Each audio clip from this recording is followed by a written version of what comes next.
পুলিশের সাবেক আইজিপি বেনজির একটা নির্লজ্জ বেহায়া। তার কোনো রাইটস নেই। তিনি সামাজিক যোগাযোগ মাধ্যমে যে ঘৃণা ভরে বক্তব্য ছড়িয়েছেন, তার বক্তব্যের কোনো রাইটস নেই। কেননা তিনি যে অপকর্ম করে গেছেন, বাংলাদেশের একদম গ্রামান্তর থেকে একদম শহরাঞ্চল পর্যন্ত প্রত্যেকটা মানুষ তার অপকর্মের চিত্র দেখেছে গণমাধ্যমে। তিনি বক্তব্য দিয়ে বাংলাদেশে যে ঘৃণা ছড়িয়েছে নতুন করে, তার এই রাইটস নেই।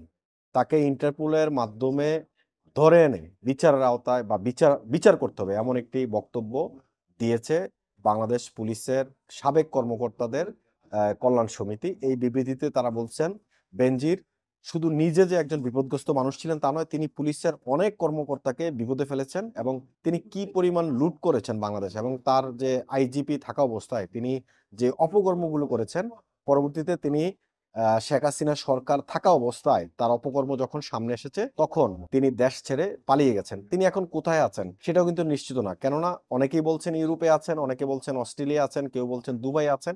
তিনি কোথায় আছেন? অন্তর্বর্তী সরকারের উচিত যে ইন্টারপোলের মাধ্যমে এই বেনজিরকে ধরে নিয়ে আসা এবং তাকে শাস্তির আওতায় নিয়ে আসা। তিনি যে ধরনের অপকর্ম বাংলাদেশে করে গেছেন, তিনি নির্লজ্জ বেহায়া। তিনি কোনোভাবেই তার যে নতুন করে সামাজিক যোগাযোগ মাধ্যমে তিনি যে বক্তব্য ছড়িয়েছেন, সেই বক্তব্যে বাংলাদেশকে অস্থিতিশীল করার একটা পরিকল্পনা, এবং তিনি যেই বক্তব্য প্রকাশ করেছেন সামাজিক যোগাযোগ মাধ্যমে, সেই বক্তব্যে ঘৃণা ছাড়া আর কিছুই ছিল না।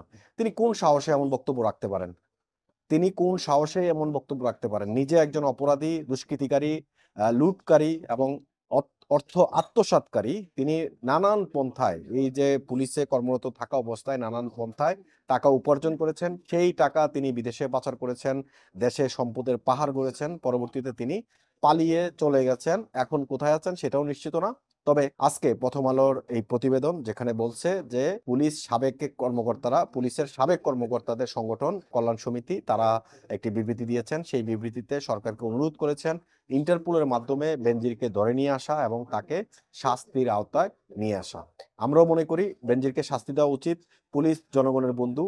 পুলিশ নিরপেক্ষ দায়িত্ব পালন করবে, মানুষের পাশে থাকবে, জনগণের পাশে থাকবে। তা না হয় সরকারের রেসপন্সিবল হিসেবে কাজ করেছে, অর্থ লুট করেছে, অর্থ আত্মসাৎ করেছে, জালিয়াতি করেছে, এবং বিগত সরকারের আমলে তিনি যত অপকর্ম আছে সবকিছু করেছে। এখন যদি তাকে ধরে এনে শাস্তি দেওয়া যায়, আগামীতে হয়তো অন্য পুলিশ সদস্যরা এই ধরনের অপকর্ম করতে সাহস দেখাবে না। তারা মনে করবে যে কোনো অপকর্মের বিচার হয়, এবং এই জিনিসটা একটা দৃষ্টান্ত স্থাপন করা উচিত এই অন্তর্বর্তী সরকারের। এমআইবি সংবাদ ও সংবাদ সংশ্লিষ্ট অনুষ্ঠান দেখতে ভিজিট করুন www.mibtelevision.tv ও facebook.com/mibtelevision.tv এবং সাবস্ক্রাইব করুন youtube.com/mibtelevision এ। এমআইবি টেলিভিশন, সত্য খবর, সঠিক খবর।